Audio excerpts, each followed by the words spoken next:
Je vous préviens, avant d'écouter ce podcast, il faudrait d'abord écouter la vidéo d'une dizaine de minutes de Contreforry. Une fois que vous avez regardé la vidéo de Contreforry et qui est un lien dans la description, vous pourrez revenir ici et écouter un peu ce que j'en pense, parce que je pense que c'est une vidéo où paradoxalement je suis à la fois viscéralement sur le propos, mais viscéralement contre aussi, pour ou contre en tout cas, je suis d'accord avec une partie de la vidéo. En tout cas, il y a toute une partie aussi de la vidéo où j'ai envie de l'insulter. Donc, générique.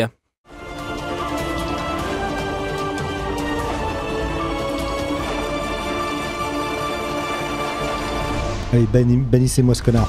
Donc, pour Contreforry, donc j'espère que vous avez regardé la vidéo de Contreforry. Allez la voir, lien toujours dans la description. Qu'est-ce qu'on peut dire ? Qu'est-ce qu'on peut dire sur cette vidéo de Contreforry ? Déjà, avant toute chose, quel est mon rapport avec Contreforry ? Mon rapport, je suis abonné à sa chaîne, je regarde de temps en temps ce qu'il fait. Il est plutôt distant, tu vois, je l'ai un peu situé dans cette gauche un peu... qu'on classe un peu arbitrairement de gauche pipou, bien que la signification en soi ne veut à peu près rien dire, mais en gros, voilà ma définition. Certains l'appellent la gauche morale, je sais que pour moi, gauche morale, pour moi, ce truc-là n'a pas de sens. Tout est moral, tout est politique, tout est moral. Donc la gauche morale, en soi, pour moi, ça n'a pas de sens.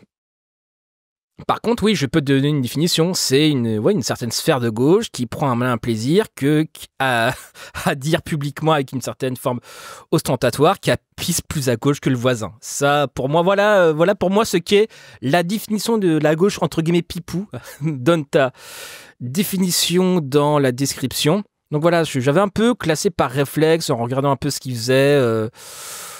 Après, je suis pas un grand assidu de Contreforry, mais j'ai quand même regardé quelques-unes de ses vidéos qui sont vraiment avec un montage plutôt chiadé, un propos plutôt intelligent. Et notamment dans cette vidéo, il a fait notamment il a parlé positivement de la verte critique, la critique de la valeur.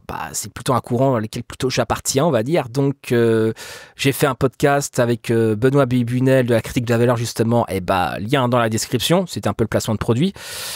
Et parce que je sais aussi ironiquement que je suis méprisé aussi par cette sphère du militantisme internet. Mais voilà, donc c'est tout ça pour dire que là, le courant critique qui met un peu en avant, j'en ai déjà fait un podcast d'introduction bien avant lui. C'était le petit tacle bien senti, bien évidemment. Mais mis à part ça, cette vidéo, qu'est-ce que j'en ai pensé ? Je pense que cette vidéo est folle. Est folle dans le sens où, si vous voulez, moi, je vais prendre aussi quelques précautions. J'ai essayé de faire une analyse globale. Essayer aussi de ne pas rentrer dans l'interpersonnel, même si ça a un peu commencé, on va dire. Mais d'être dans le moins dans l'interpersonnel possible, parce que les désaccords politiques peuvent vite servir de prétexte finalement à des vexations d'ego. Et j'ai de l'ego, bien évidemment, mais j'ai essayé de rester plus ou moins carré. Et je vais essayer quand j'ai cité des blases, d'être précis et d'être le moins rancunier possible. Je promets pas que je vais y arriver, mais en tout cas, il y a cette volonté, en tout cas affichée. Après, je croise les doigts pour me tenir à carreau, on va dire, parce que en fait, politiquement, cette vidéo dit énormément de choses. Énormément de choses. Et je voudrais, au-delà de un peu mon mépris pour Contreforry, en plus, c'est un mépris qui en plus ne s'explique pas, d'ailleurs, d'un point de vue concret, parce que je ne lui ai jamais réellement parlé. Mais en tout cas, de mépris un peu distant, on va dire. Il a fallu du cran pour la sortir cette vidéo. Il a fallu du cran surtout pour dire, révéler que dans un certain Discord, on le menace de lui envoyer les antifas sur la gueule. Parce qu'il a voulu lâcher quelques crottes de nez à la sphère parole d'honneur. Alors, petit spoiler, je prépare aussi un podcast critiquant le livre contre l'antisémitisme et ses instrumentalisations. Je vais enregistrer début janvier parce que là c'est les fêtes de fin d'année, tu vois. Et donc, et avant ça, j'ai fait une critique avec le militant de la CNT Frédéric Balmont sur le livre de Doria Boutedja, Les Blancs, les Juifs et nous. Lien dans la description. Et donc, j'ai regardé la vidéo de Contreforry sur justement la pensée décoloniale. Je mets là encore lien dans la description, où effectivement il envoie 2-3 crottes de nez à parole d'honneur. Et Doria Boutedja. Alors si ça vaut que les antifas, qu'on appelle les antifas, pour lui casser la gueule, moi, je pense que je me situe quelques crocs au-dessus. C'est pas des crottes de nez, c'est carrément des insultes, hein, des insultes méritées à mon sens, notamment sur le fait qu'Horia Bouteja s'affiche avec des négationnistes. J'en ai fait un podcast sur cette chaîne-là, je remettrai le lien dans la description. Et bien évidemment, le fait que Wissam soit une arnaque par rapport, le titre du podcast est une référence à sa vidéo sur l'arnaque de l'islam libéral. Enfin, à un moment donné, j'avais fait un podcast pour dire qu'à un moment donné, le gars ment, en fait, hein, tout simplement de bout en bout, quoi. Donc, j'ai mis toutes les sources dans la description, je mettrai tout dans la description, tous les podcasts, etc., etc. Et donc, par rapport à ça, j'ai trouvé assez... ils sont pas nombreux sur YouTube à critiquer ouvertement Bouteja. Ils sont pas très nombreux. Il y en a quelques-uns, quand même. Il y en a quelques-uns, mais sur Twitter, ils sont beaucoup plus nombreux, de base. Mais sur YouTube, pas tellement. Pas tellement. Et puis, et voir qu'effectivement, cette vidéo qui, en soi, n'a pas de propos véritablement outranciers sur Bouteja, en fait, lui vaut, à contreforie, le fait que si les camarades ne retirent pas le lien de cette vidéo, les camarades seront un petit peu isolés, on va dire, le mot interdit, le mot cancel. Alors que Contrefori, je dis que Contrefori a un peu plus de 5K abonnés. Je veux dire, je peux concevoir les désaccords énervés avec les camarades. Moi-même, j'en ai avec quelques-uns. Mais ça n'est jamais venu au stade où si tu publies la vidéo, je te menace de te casser la gueule, ou si tu le fais, je te cancel. Non, en fait, c'est oufissime que sur Contrefori, ça en soit arrivé là. Et j'ai envie de dire aussi, pour les gens qui sont un petit peu internes à YouTube, le plus triste finalement, c'est que cela ne surprend personne. Désolé de vous le dire, mais à un moment donné, Dany Raz ne sont pas appréciés par les autres streamers et streameuses de gauche. Après, ils aiment à le répéter que oui, c'est parce qu'on est transparent sur certains trucs. Non. Alors peut-être, dans l'absolu, ça peut peut-être être le cas, mais c'est pas que ça. C'est pas que ça. Et pour le faire très simple, l'ambiance dans la gauche, Internet, elle est dégueulasse.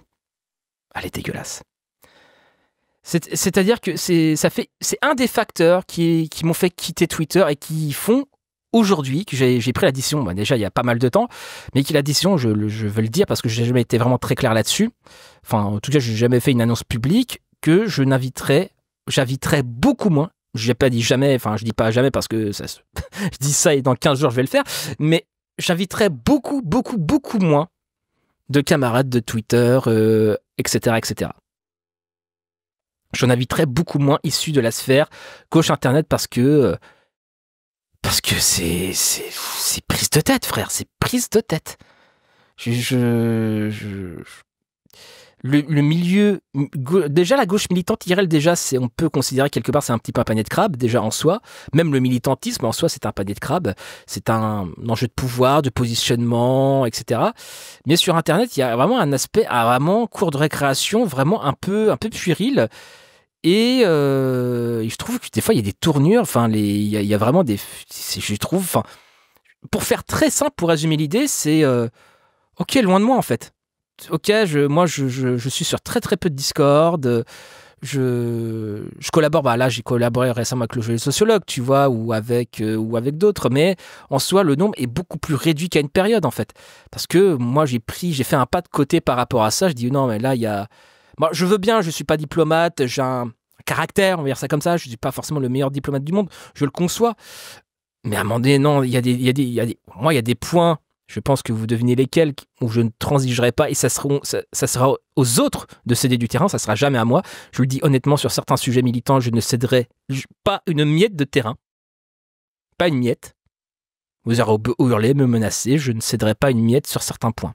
L'antisémitisme en fait partie. Parce que c'est par cette instruction que j'ai basculé à gauche. En tout cas, en me politisant à travers mon adhésion à Soral et donc l'antisémitisme quand on adhère à Soral, il est un peu central quand même, tu vois. Et donc, revenir sur ça, ça serait revenir sur mon mon engagement militant de base, en tout cas mon basculement militant à l'extrême gauche. Et pour moi, ça, c'est jamais de la vie. Allez crever. Je vous le dis honnêtement, allez crever. Et donc, par rapport à ça, je crois totalement contre Euphorie voire même, je crois totalement contre Euphorie quand il dit qu'il est menacé sur le Discord, etc., etc. Enfin, le Discord je sais plus, dans la vidéo, c'était de Histoire Crépue. Ce qui m'a surpris, je pensais. Alors, sur Histoire Crépue, j'ai pas entendu de trucs bizarres sur lui, peut-être à tort, peut-être que mes oreilles n'ont pas traîné dans les bons endroits. Mais j'ai été surpris que sur son Discord, il y ait pu avoir ce genre de dinguerie. Et j'ai envie de dire, si sur le Discord d'Histoire Crépue, il y a pu voir ce genre de dinguerie, je me doute que dans certains serveurs Discord, il y a eu peut-être des mots peut-être beaucoup moins sympas. Comme je me doute que moi-même sur certains Discord, je dois être qualifié de mots beaucoup moins sympas non plus, mais moi ça me convient très bien. Je m'en plains pas, ça me convient très bien. Ce qui m'empêche pas de faire ce que j'ai à faire. Donc quelque part à ces gens-là, je les emmerde quelque part. À ces camarades entre hyper de guillemets, je leur pisse à l'arrêt. Voilà, tout simplement. Je les respecte pas. Et donc par rapport à ça, je pense même que Contre Euphorie en fait a montré juste une infime partie de tout ce qui se prend sur certains serveurs. Je pense réellement ça. Parce que ce qu'il montre me confie, va dans le sens de ce que j'ai vécu pendant plus de 2 ans de sociabilisation sur la gauche Internet. J'ai vu ce que Contre Euphorie, pas sur Contre Euphorie lui-même, bien évidemment, mais en tout cas, en termes d'ambiance globale, j'ai vu à peu près les mêmes choses et les mêmes tonalités. Et effectivement, qui pour moi, c'est mon analyse personnelle, sont motivés par l'esprit de boutique. Avant tout. C'est-à-dire que maintenant, Twitch, YouTube, ce sont au-delà d'être des enjeux militants, ce sont des enjeux économiques. Quand vous déportez des streams ou des vidéos pour payer les factures, bizarrement, les gens ont tendance à se crisper. Et pour le coup, Dany et Raz sont typiquement dans ça. C'est donc étonnamment, il y a une crispation, il y a une agressivité par rapport à ça. De par les enjeux économiques, et aussi par que le public, parole d'honneur de Dany et Raz, etc., ils brassent en fait, de par leur public en fait. Au-delà de la crispation, il y a un espèce du public qui drague. Effectivement, la polémique de l'homophobie soft, il y a eu, Bouffette qui avait tweeté il y a un peu plus d'1 an, oui, pour résoudre le conflit israélo-palestinien, il faut déporter les juifs. J'en ai fait une vidéo encore une fois, mais à un moment donné, quand tu as ce genre de déclaration, faut pas t'étonner du public que tu brasses, en fait. Et le plus inquiétant, c'est que Dany et Raz brasse un public assez conséquent et qui se revendique de gauche. Donc, il y a vraiment de quoi se poser 5 minutes face à ça et se dire qu'il y a peut-être des choses à questionner. À minima. Qu'est-ce que je voulais dire d'autre? Toi, c'était donc ça, soutien total à Contre Euphorie. Après, Contre Euphorie m'a bloqué sur Blue Sky parce que alors, je ne l'ai jamais parlé, mais voilà, comme je vous dis, il y a une sphère internet qu'on appelle communément les pipous, qui adore signaler que qui pisse plus à gauche que le voisin. Je vous laisse, disons que par rapport à ces gens, je ne suis pas en odeur de sainteté, bien qu'ils brassent des références de manière positive, des références que j'ai déjà invitées il y a déjà un sécrement, et d'ailleurs, pour certains, j'ai le numéro de téléphone. Mais enfin bref, c'est un autre sujet. S'ils apprennent ça, ils vont saigner du nez. Il faut cancel Martin. Mais non, au-delà de la vanne, au-delà de l'aspect peut-être un peu léger, c'est ce qu'a décrit Contre Euphorie, c'est réel, c'est grave. C'est grave. On n'a pas à menacer un camarade de lui péter les jambes devant les antifas. Parce qu'il a eu l'arrogance d'ouvrir vaguement sa gueule sur un truc réel, en fait. À moins que ça soit ça, alors moi, je menace de bastonner la moitié du YouTube, français. À un moment donné, il faut nous dire si la gauche est devenue un énorme battle royale, il faut nous le dire, moi je me mets au diapason. Mais sinon, déjà d'une, c'est pas ma vision de la gauche, déjà pour commencer. Indépendamment qu'il y a des camarades, je ne peux pas blairer, il y a des camarades, je pense que je les verrais physiquement dans la rue, je pense qu'ils prendraient une salade de phalange dans la gueule, réellement, premier degré.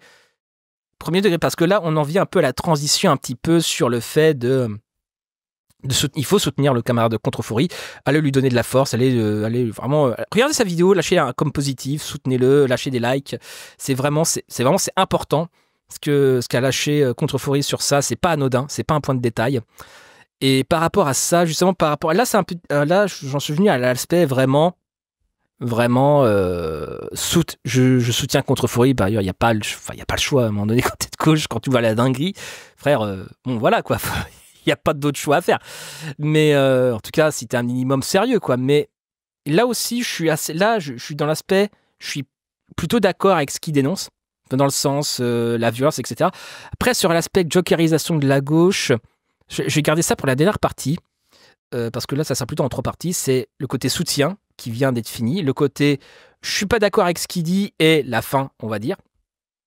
Et pour le côté je suis pas d'accord avec ce qu'il dit, à un moment donné, dans sa vidéo, il y a un passage, moi, qui m'a pas mal énervé et qui, je pense, énerve pas mal de monde. C'est quand elle a dit oui, il n'y a pas d'antiracisme sur Internet, comparant Histoire Crépue à une espèce de libéral. Je vais dire déjà d'une sur quoi il se base pour définir qu'Histoire Crépue est libéral, déjà pour commencer. Et c'est pas libéral, et dans sa bouche, ça sonne pas positif, tu vois. Tu pourrais dire oui, libéral philosophique, tu vois, ou voilà, mais sauf quand il dit libéral, tu sais pas si c'est Hayek ou autre chose, tu vois, enfin, pour le coup, Hayek c'est un néolibéral, tu vois, mais tu sais pas s'il parle d'Adam Smith ou de, je sais pas, ou de Rousseau, tu vois, enfin, tu sais pas, tu vois. Donc, mais dans la manière dont je l'écoute, ce mot libéral, venant de lui dans cette vidéo, ça sonne plutôt comme quelque chose d'assez négatif. Après, peut-être que je me trompe, après, peut-être que c'est positif, après, c'est peut-être moi qui me fais des idées qui écoutent ce que j'ai envie d'écouter. Mais avoir ce truc d'arriver et de dire ouais, il n'y a pas d'antiracisme sur Internet, mais j'ai envie de dire, mais mon garçon, pour qui tu te prends? S'il faut que je pense que personne sur ce podcast-là diront que je serais complaisant avec les connards de parole d'honneur. Je pense qu'il n'y a personne sur ce podcast et sur la chaîne secondaire qui pourrait décemment, qui m'écoute assez régulièrement, qui pourrait dire ça. Non, si on te soutient par rapport à ces connards, venant de moi, il n'y a aucun problème. Mais à un moment donné, est-ce qu'on peut se poser 30 secondes et se dire qu'à un moment donné, avoir cette posture d'emmerdeur fini, est-ce qu'on peut en parler? Parce que ça vient aussi sur la 3e partie, sur l'aspect la pluralité des tons. On peut critiquer le fait, la jokerisation de la gauche, on peut... Voilà, en gros, oui, le spectacle.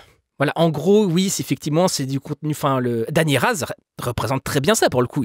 Sur ça, ils sont très performants. Le côté entertainment, le côté divertissement, le côté show, tu vois. C'est... Qu'on le veuille ou non, qu'on soit d'accord avec ça ou non, ce ton a sa place. Qu'on le veuille ou non. Après, on pourrait parler des conséquences de cette approche. C'est bien, ça brasse plutôt un public dont l'adhésion aux fondamentaux de la gauche sont assez superficielles, un public qui peut être potentiellement assez volatile. Puis effectivement, comme le dit le Renoir dans la vidéo, c'est oui, effectivement, les débats de bro, voilà, c'est effectivement si tu viens pour du contenu qui veut que du sang, ou qui veut que du conflit, ou du drame, du clash, ou du drama, j'ai envie de dire, effectivement, ce sont les mêmes affects qui font que les gens regardent Psychodélique aussi. Donc on peut se poser honnêtement la question de pourquoi ils regardent Danny Raz au fond. Est-ce que c'est plutôt de la même manière pourquoi les gens regardent Bégodeau? Parce que Bégodeau fout des branlées absolument mentales. Donc on peut se poser la question et de quel est le niveau d'adhésion du public finalement. Est-ce qu'ils sont là pour voir du sang et est-ce qu'ils sont là pour qu'on entende parler des idées de gauche? C'est ça plutôt. Et ça, cette question-là, elle est totalement légitime à 1000%. On peut la questionner. On peut questionner ce truc-là. Et on peut le déplorer. Mais de là à arriver avec ses gros sabots et dire que tout ceci, c'est que du pestacle, faire son guide de beurre wish, moi je trouve que c'est un profond snobisme en fait. C'est un snobisme. Je suis désolé de vous dire, c'est un snobisme. Et pourtant, c'est un mec qui invite des directeurs de recherche immédiate qui vous parlent et qui fait que je fais 500 vues je dépasse rarement les 1000 vues avec mon podcast de la chaîne principale. Mais bon, je le déplore, mais j'invite du gros cerveau par cargaison. C'est vrai que c'est un fait, je fais pas de vues, c'est clair et net, tu vois. Mais j'ai ce souci de proposer un contenu sur ma chaîne, sur mon podcast principal qui est sérieux, carré, etc., etc. Mais effectivement, ça fait peu de vues, donc je ne pèse rien en fait. Et pour gagner peut-être une bataille politique, culturelle, peut-être il faut faire des vues, effectivement, et l'entertainment fait des vues, qu'on le veuille ou non. Et j'ai envie de dire, oui, ça fait des vues, mais ça fait pas des gens sérieux. Oui, mais à un moment donné, on va pas non plus renverser le rapport de force avec des viewers aussi. C'est ça où là, moi, je suis un peu piégé. C'est-à-dire que je comprends le fond de ce que dit Contreforry, effectivement, à travers le youtubeur américain et la critique du BreakTube. Cette critique-là, elle peut s'entendre. Elle s'entend même totalement, à mon sens. Mais à un moment donné, comment on fait, en fait? C'est, voilà, comme dirait Lénine, que faire, quoi? Tu vois ce que je veux dire? Faire du divertissement, du spectacle, c'est une arme parmi tant d'autres, en fait. Enfin, et pourtant, j'ai le plus grand mépris pour Dany et Raz d'être les tokens queer blancs d'une antisémite notoire, si tu veux. C'est pas... Enfin, mais ils ont des qualités d'entertainment, qu'on le veuille ou non. Tu vois, leur duo fonctionne bien, ça fonctionne bien, mais après, c'est vrai que si on se met à critiquer leur nietzschéisme de gauche, et moi, personnellement, j'ai plutôt tendance à dire que Dany et Raz, c'est un peu... Enfin, Dany, c'est plutôt le Yann Barthès de Twitch, tu vois. Il y a une dose méprisante dans ce que je dis, mais je le pense premier degré. Pour moi, Dany, c'est le Yann Barthès de Twitch. Il est pas anticapitaliste, c'est plutôt c'est un poseur, Dany. Il n'a pas peur des mots. Enfin, c'est un poseur, il est pas anticapitaliste, c'est fan de Mélenchon et par moments c'est carrément un level du cringe. Je me demande si chez lui il y a vraiment un hôtel à Jean-Luc Mélenchon, tu vois, pour te dire le délire. Et Raz, bon, j'ai envie de dire, c'était soit ça, soit mourir d'une overdose d'opiacés à plus de 40 ans. Donc, finalement, faire des live Twitch et prendre la moula, finalement, il a pensé que c'était un meilleur plan de carrière. Bon, je pense qu'il a eu raison un peu, quelque part, tu vois. Mais effectivement, on n'est pas sur des profils très radicaux. On est sur des profils très radicaux. On est sur une bourgeoisie libérale de gauche. Ouais, tout simplement. Avec un vague jargon militant. Ça, je suis tout à fait d'accord. Et ça, faut le dire, ça. Il faut critiquer Dany et Raz sous cet angle-là. Et critiquer Dany et Raz, notamment quand leur proximité avec d'autres sphères, notamment Parole d'honneur, effectivement, en bout de course, quand un camarade fait une critique, on le menace de lui péter les genoux. Ça aussi, ça pose sacrément problème, tu vois. Et donc, c'est là, je suis en train de penser, qu'est-ce qui est en train de se dire de moi sur certains serveurs? Est-ce qu'on me cherche, tu vois? Mais voilà. Donc, sur ce point de vue-là, je pense qu'il y a un vrai débat à faire autour des tons à employer. Mais Contreforry, pour moi, se plante, en fait. Il y a un côté un peu léniniste, tu vois. Enfin, là, je sais que ça va le faire saigner un peu du nez. Mais à un moment donné, je pense qu'il s'imagine libertaire. Mais à un moment donné, je suis désolé de le dire, en fait. À un moment donné, penser que ton approche est la seule possible... excuse-moi, ça c'est très bolchevique comme délire, tu vois. Je suis désolé de te le dire. Non, il y en a pour qui, voilà, ils veulent regarder du contenu un peu de gauche, ils veulent être divertis, etc. Moi, je suis le premier à déplorer, si tu veux. Moi, je fais du contenu, j'essaie de faire du contenu sérieux, ça fait pas de vues. Je continuerai parce que c'est ça qui me fait kiffer, j'essaie de faire monter le niveau de compréhension, etc., etc. Je continuerai, c'est pas ça qui va me ralentir, en fait. Mais à un moment donné, c'est vrai que sur ce point-là, il a pas tort. Mais après, pour revenir un petit peu sur la gauche pipou, parce qu'il faut dire que Contreforry dénonce à raison la violence effectivement du public de Parole d'honneur, en tout cas d'une certaine partie qui, je pense, qui est pas non plus négligeable. Je pense pas que ça soit tout le public, mais je pense quand même une quantité non négligeable non plus. Comment dire? Par rapport à cette violence-là, la sphère pipou aussi est violente.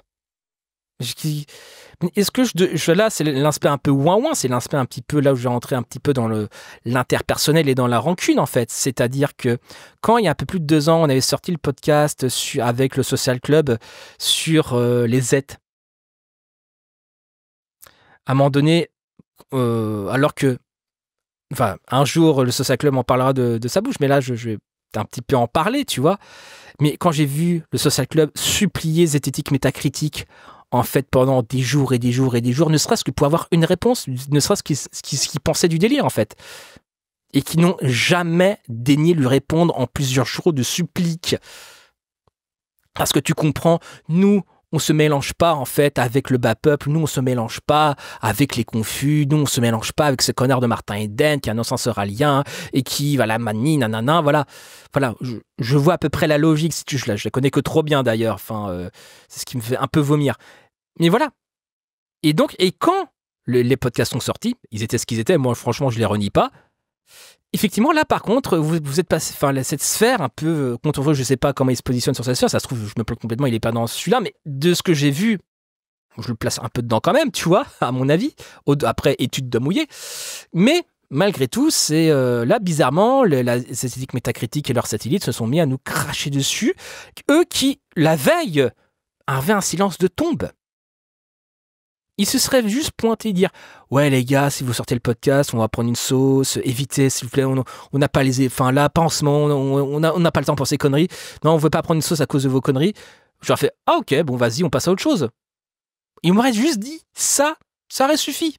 Ou ils auraient dit ça au Social Club. Ils me disent ouais Martin, franchement, Z, métacritique, les camarades là ils sont pas chauds, ils pensent c'est eux qui vont manger la sauce, etc. Je veux dire bon ok, très bien, je dis ok, on change fusil d'épaule, on s'en bat les couilles, on passe à autre chose, tu vois. Ça se serait réglé comme ça en fait. Mais sauf que ça s'est pas passé comme ça. Ils ont préféré se terrer dans le silence jusqu'au moment où il fallait nous défoncer, nous insulter sur 50 générations. Là, j'ai envie de dire quelque part, après, on a le droit de pas aimer mon contenu. Après, on a le droit de même de pas m'aimer dans l'absolu, mais pas aimer ma voix, mon ton, tout ce qu'on veut, mon flow. Enfin bref, je ne demande pas d'être apprécié, encore moins aimé.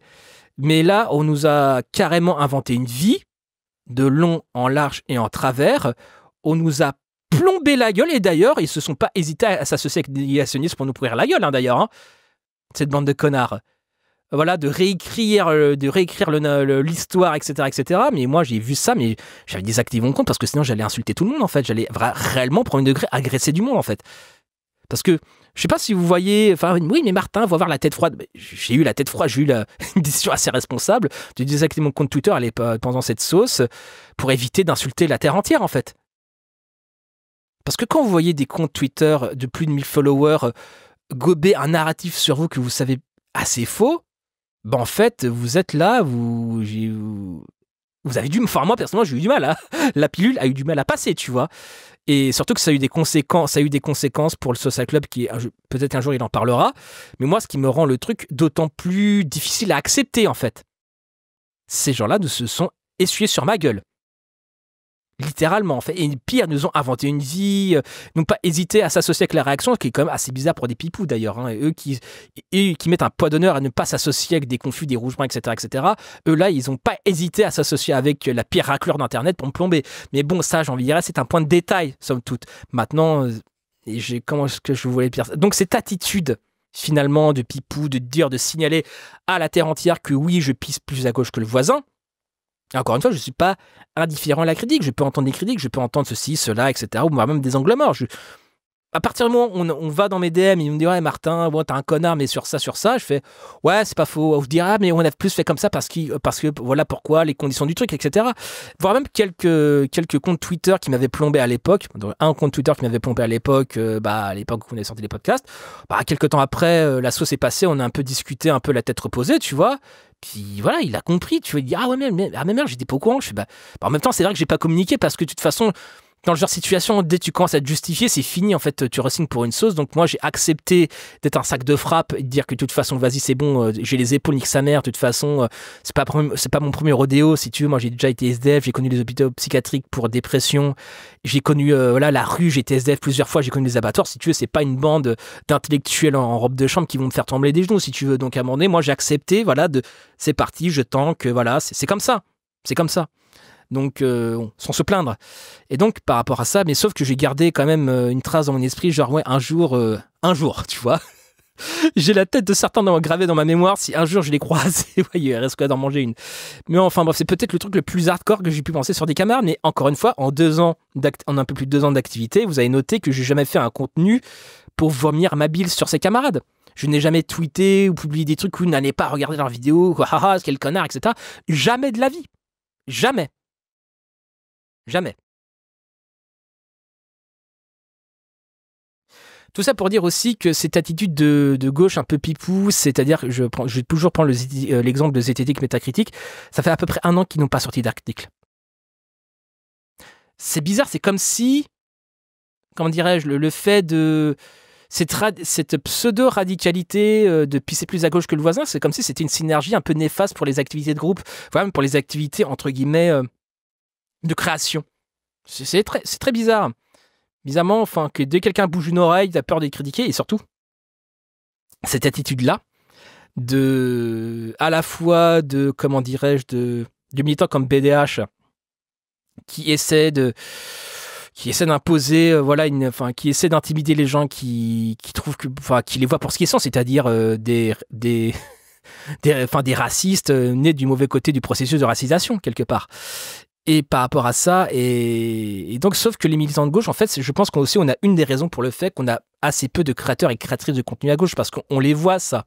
Tout le monde les voit en vrai de vrai, tu vois, les sauces, quand il y a une virgule qui est mal placée, quand il y a un mot qui est un peu imprécis ou qu'il y a une espèce d'allergie profonde à l'erreur, voire même à l'interprétation un peu bizarre, tu vois, notamment, je vais prendre un peu le cas de Marion Seclin. Est-ce qu'on n'a pas, où tout Twitter s'est emballé, lui insulter sa grosse daronne sur des bases assez légères? Est-ce que ça ne vient pas traduire ce que je dis par rapport en termes d'ambiance à gauche qui n'est pas au top? Et encore une fois, les explications sont multiples. Effectivement, il y a aussi il y a PDH, il y a quand il y a des enjeux économiques, bizarrement, ça commence à se tendre quelque part. Il y a aussi l'extrême droite qui nous fout la pression, etc., etc. En fait, les facteurs sont multiples en vrai. C'est pas juste la faute de méchants PDH et de méchants Wissam. Les facteurs sont multiples en vrai de vrai. Et à un moment donné, je ne suis pas totalement sûr que l'approche de Contrefori et de cette sphère-là, en fait, je la méprise. Je la méprise profondément, en fait. C'est grâce à un militant antifa qui m'a parlé de sciences humaines, qui m'a parlé de Marx, de Bourdieu, etc., que j'ai basculé à gauche. Mais avec la logique de ces connards de pipou, je serais resté soralien, en fait. Il aurait dit à quoi bon? C'est un connard. Faut pas lui parler. Plus concrètement, qu'est-ce qu'on aurait fait de Stéphane Dufolier? Si on était aussi intransigeant ici et aussi chiant en fait que les pipous, on aurait dû le laisser à la réaction ou l'accueillir en mode accueil prudent, mais accueil quand même genre ouais ok t'as compris putain c'est pas top mais t'as compris tu vois, parcours de justice réparatrice, rédemption tu vois. À un moment donné, notamment sur un cas peut-être plus personnel sur ma chaîne, qu'est-ce que j'aurais dû faire du youtubeur Projet Liberté qui a voté Zemmour aux dernières élections et qui, à travers ce qu'il a observé dans le milieu écolo autonome New Age, il a senti qu'il y avait un problème, il a fait un live avec Padu, tu vois, et puis après j'ai un peu pris le relais, je lui ai passé la fameuse brochure sur l'écofascisme, il a lu la brochure, là il dit putain la brochure masterclass. Maintenant il se met à distribuer cette brochure là où il est, dans son village autonome. Est-ce qu'on aurait dû laisser ce gars-là en chien? Parce que, tu comprends, faut pas s'associer avec les rouges-bruns, avec les faf, quand bien même il se poserait des questions. Et quand bien même il pourrait basculer. Ce n'est pas mon approche et j'ai un mépris souverain pour cette attitude. J'ai un mépris souverain pour cette attitude où ça ironise, ça ricane dans une espèce de snobisme militant, comme si eux, ils étaient venus au monde en ayant lu Le Capital et le manifeste du Parti communiste dans le ventre de leur daronne. J'avoue que j'ai profondément du mal avec cette attitude snob. J'ai profondément du mal. Et c'est une des raisons pour lesquelles, c'est en partie une des raisons du succès de Dany Heraz, en fait. Ils ont un peu... Bon, je pense que par moments, ils tombent aussi dans l'anti-intellectualisme un peu con, un peu style un peu extrême droite. Tu vois, je pense que vraiment, il y a vraiment des phases où l'anti-intellectualisme du Raptor et l'intellectualisme de Dany Heraz, par moment, je ne sais plus trop faire la différence, tu vois, par moment, tu vois, suivant les lives. Effectivement, il y a toute une batterie de critiques à faire sur Dany Heraz. Toute une batterie. Et pour le côté jokerisation, je suis à la fois d'accord et pas d'accord. Je pense identifier ce que pointe contre le camarade Contrefori sur l'aspect, oui, voilà, le spectacle, adhésion superficielle aux idées de gauche, il y a un public qui veut du sang, etc., etc. Effectivement, mais une fois qu'on a dit... là, on pourrait dire aussi Dany Heraz devrait partager du contenu, va peut-être recommander des camarades avec du contenu plus intellectuel, plus sérieux pour que les camarades soient plus formés. Mais Dany Heraz a une certaine tendance à mettre en avant des gens qui leur sucent allègrement la bite. Moi aussi, c'est un des défauts de Dany Heraz aussi. Si on voulait qu'on en parle, on en parle pendant 2 heures. Donc, si vous voulez, sur le fond, je suis OK pour faire des remarques radicales sur Dany Heraz et sur Parole d'honneur. D'ailleurs, je les ai produites, ces critiques. D'ailleurs, on va continuer cette critique avec la critique de l'antisémitisme et son instrumentalisation. On va enregistrer au mois de janvier. Voilà, je le répète, mais voilà, on tease un peu, tu vois. Mais, enfin voilà, je partage cet avis-là. Je soutiens Contrefori dans les coups de pression qui se reçoivent, qui sont illégitimes à 1000%. Mais à un moment donné, c'est en fond, en arrière-fond, ce snobisme, cet élitisme, cette culture, osons le dire, de la distinction qu'a cette sphère Internet, je la méprise. Je la méprise totalement. Et ce moment entre guillemets de la blague, entre guillemets, j'ai essayé d'envoyer un message de soutien contre Contrefori sur Blue Sky, il m'a bloqué. Et quand j'ai vu qui commentait sous cette vidéo, j'ai un peu mieux compris pourquoi. Mais enfin bref, c'est pas non plus... On va pas gagner la bataille culturelle avec 10 connards, en fait. À un moment donné, oui, effectivement, il y aura des gens qui se disent de gauche et dont l'attachement sera très superficiel à travers le spectacle de Dany Heraz. Malheureusement, oui. Malheureusement, ça sera le cas. Tout ce qu'on peut faire, c'est essayer de mettre la pression, de produire du contenu intellectuel, essayer de leur mettre la pression pour que Dany Heraz redirige leur public vers des contenus plus sérieux, plus gros cerveau. Ça, oui, ça, on peut le faire. Qu'il y a une espèce, de ruissellement, on va dire ça comme ça. Mais sachant que Dany Heraz sont des énormes libéraux, avec une boîte de prod, avec des salaires à payer, peut-être qu'ils ont un peu peur de partager leur public, peut-être que voilà, d'avoir un public actif et d'avoir des revenus fixes, puis peut-être que c'est aussi... peut-être ils ont quelques réticences d'un point de vue économique. Je sais pas. En tout cas, je pense avoir à peu près tout dit là-dessus. Je tenais vraiment à pas être dans une forme du faux dilemme, c'est-à-dire que, voilà, encore une fois, ce qui arrive à Contrefori, faut le défendre, peu importe. Peu importe. Peu importe mon affection le concernant, faut le défendre. Tout comme j'avais dénoncé les fausses accusations de pédophilie, de pseudélique sur Mandax, alors que Mandax, franchement, pour ceux qui me connaissent, franchement, je le respecte pas. Mais je trouvais que comme l'accusation était un peu abusée, et là, cette pratique-là sur Contrefori, pour moi, c'est jamais. Jamais. Pas un instant. Et j'ai envie de dire, j'ai envie peut-être d'un peu de finir sur peut-être un avertissement à Dany Heraz. Méfiez-vous. Parce que c'est votre public. Tenez-le en laisse. Parce que sur le moyen et long terme, alors ok, vous êtes parti de tout en bas, d'un squat, etc., etc. Et là maintenant, vous êtes une taille assez conséquente. Mais je le dis, pour vous, on a tout à gagner à avoir un duo tel que vous pour l'entertainment, débarrasser de ces boulets de paroles d'honneur. Voilà. En tout cas, d'une partie de leur public le plus toxique, qui menace les autres camarades de leur envoyer les antifas sur la gueule. Je pense que, voilà. Je pense que c'est un move à faire. Soit vous le faites pas et qu'à long terme, vous allez le payer. Mais très cher. Parce que je ne vois pas de quelque chose de stable et de pérenne avec ce genre d'énergumène ou en tout cas avec ce genre de pratique. Et dont Wissam n'est pas totalement étranger d'ailleurs, à force de corneriser les autres. C'est tout ce que je voulais dire. C'était Martin Eden en direct du Wokistan. Bisous à vous.